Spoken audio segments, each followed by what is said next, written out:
ஆண்டவராகிய இயேசு கிறிஸ்துவின் நாமத்தில் காலை வாழ்த்துக்கள். இன்றைய மன்னா. அவ்வேளையில் கர்த்தருடைய தூதன் அவர்களிடத்திலே வந்து நின்றான். கர்த்தருடைய மகிமை அவர்களை சுற்றிலும் பிரகாசித்தது. லூக்கா 2ஆம் அதிகாரம் வசனம் 9 முன்பகுதி. இது நமக்கு தெரிஞ்ச வசனம்தான்.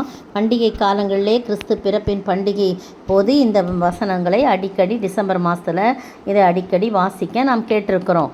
அப்போ அந்த மேய்ப்பர்கள் என்ன பண்ணுறாங்க, வயல்வெளியிலே தங்கி அந்த ராத்திரி வேளையில் அவங்க தங்களுடைய மந்தையை காத்து கொண்டிருந்தாங்க. மந்தையெல்லாம் மேயாது தூங்கிக்கிட்டு இருக்கோம். இவங்க அந்த மந்தையை என்ன பண்ணுவாங்க, அந்த குளிரில் அவங்க குச்செல்லாம் வச்சுக்கிட்டு கோல்லாம் வச்சுட்டு அந்த இடத்துல தூங்காமல் அவங்க பாதுகாத்துட்ருப்பாங்க. அந்த வேளையில் கர்த்தருடைய தூதன் அவர்களிடத்தில் வந்து நிற்கிறாரு. கர்த்தருடைய மகிமை அவர்களை சுற்றிலும் பிரகாசித்தது. அவர்கள் மிகவும் பயந்தார்கள் என்று சொல்லப்பட்டிருக்கிறது. அப்போ அவருடைய கர்த்தருடைய மகிமை அவர்களை சுற்றிலும் பிரகாசமாக இருந்துச்சான். தேவ தூதர்கள் அவர்களை நோக்கி பயப்படுறாங்க. இவங்க ஐயோ என்ன இது ரொம்ப வெளிச்சமாக இருக்கே, என்ன இதுன்னு சொல்லி பார்க்கும்போது பயப்படாதீர்கள், இதோ எல்லா ஜனத்துக்கும் மிகுந்த சந்தோஷத்தை உண்டாக்கும் நற்செய்தி உங்களுக்கு அறிவிக்கிறேன். இன்று கர்த்தராகிய கிறிஸ்து என்னும் இரட்சகர் உங்களுக்கு தாவீதின் ஊரிலே பிறந்திருக்கிறார் அப்படின்னு சொல்லி அதை சொல்கிறாங்க. பிள்ளையை துணிகளில் சுற்றி முன்னணியில் கிடத்திருக்க காண்பீர்கள், இதுவே உங்களுக்கு அடையாளம்னு சொல்லி சொல்கிறாங்க. அப்போ அந்த தேவ தூதர்கள் கூட்டமே அப்படியே இறங்கி வருது பாருங்கள். அந்த சனமே ஒரு தூதன் தான் என்ன சொல்கிறார், கர்த்தருடைய தூதன் ஒரு தூதன் தான் சொல்கிறாரு.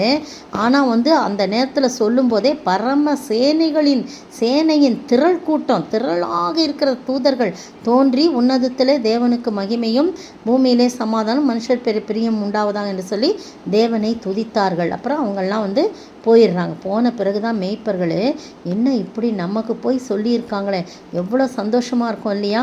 அப்போ இயேசு பிறக்கிறத ஒரு மேய்ப்பர் தொழில் ஒரு இழிவான தொழிலாக அந்த இடத்துல காணப்பட்டது. மேய்ப்பர்கள் சொன்னால் நம்மளை ரொம்ப தாழ்வாக நினைப்பாங்க. அதனால் அப்படிப்பட்ட இழிவான தொழில் செய்கிறவர்களை தேடி ஆண்டவருடைய அனாதி தீர்மானம் என்ன, என் மேய்ப்பர்களுக்கு போய் சொல்லணும் அப்படின்னு சொல்லி. அதுவும் பாருங்கள், ஒரு தூதன் சொல்லிக்கிட்டு இருக்கும்போதே திரளான தேவ தூதர்களின் கூட்டம் அந்த இடத்தை அப்படியே நிரப்பி பாடி துதிக்கிறாங்க. அவங்க பாடி துதித்து உன்னதத்திலே இருக்கிற தேவனுக்கு மகிமையும் பூமியிலே சமாதானம் மனுஷர் பேரில் பிரியம் உண்டாவதாங்கன்னு சொல்லி தேவனை துதிக்கிறாங்க, பாடுறாங்க. அப்போ எவ்வளோ மகிமை அந்த மலையில் சுற்றிலும் அவங்க இருப்பிடத்தை சுற்றிலும் இருந்திருக்கும் பாருங்கள்.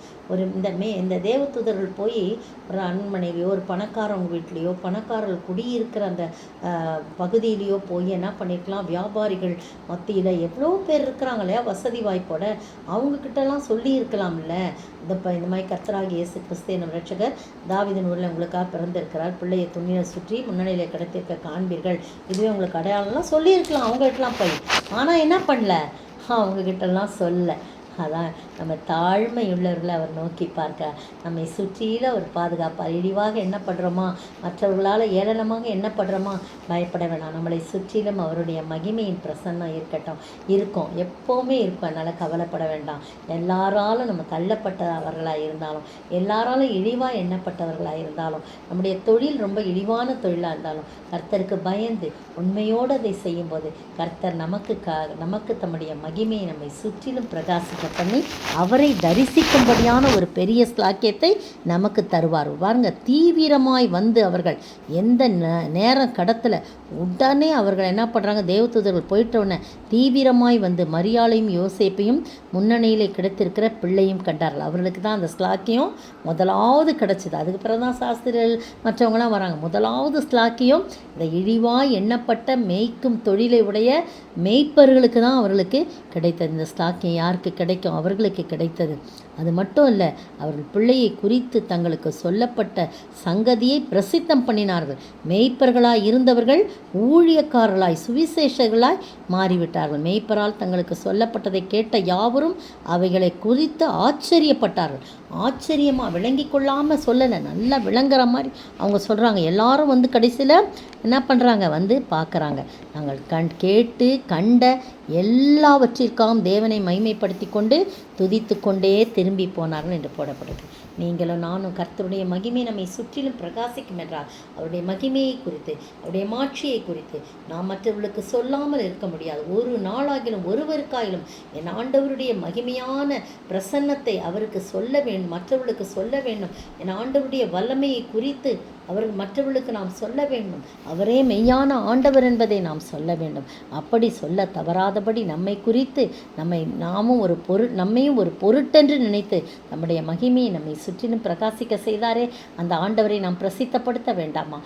நம்மோடு அவர் நடக்கும்போது எல்லா பக்கங்களும் இருள் இருந்தாலும் அது வெளிச்சமாக இருக்கும். பிரியமானவர்களே, அந்த ஆண்டவரை தரிசிப்போமா? ஜெபிப்போம். என்னோடவர் நடந்திடும் போதினிலே, அங்கே இருள் சூழ்ந்திடும் வேளையிலே, எங்கும் ஒளி எங்கும் ஒளி எங்கெங்கும் ஒளி அல்லவா, என் மெய்ப்பராய் இயேசு இருக்கின்ற போது என் வாழ்விலே கவலை என்பது ஏது? ஸ்தோத்திரிக்கிற ஆண்டவரே, துதிக்கிற ராஜா, வாழ்த்துகிற வணிகிறப்பா தகப்பனே, இந்த அருமையான வேலைக்காய் நன்றியோடும் ஸ்தோத்திரிக்கிற ஆண்டவரே. நீர் எத்தனை நல்ல தேவன் ஆண்டவரே. எங்களை சுற்றிலும் நாங்கள் ஒன்றுமில்லாதவர்களாக இருந்த போதிலும் உம்முடைய மகிமையை எங்களை சுற்றிலும் பிரகாசிக்க பண்ணி எங்களையும் ஒரு பொருட்டென்று நினைத்து உம்முடைய ஆண்டவரே தரிசனத்தை பார்க்கும்படியாக நீ செய்கிற கிருபைக்காய் ஸ்தோத்திரம். இதை நாங்கள் உணர்ந்து எப்பொழுதும் வாழ நீர் கிருபை செய்ய வேண்டும் என்று கர்த்தரும் மீட்பெரும் ராஜாவுமாகிய இயேசு கிறிஸ்துவின் விலையேற பெற்ற நாமத்தில் ஜெபிக்கிறேன் பிதாவே, ஆமேன்.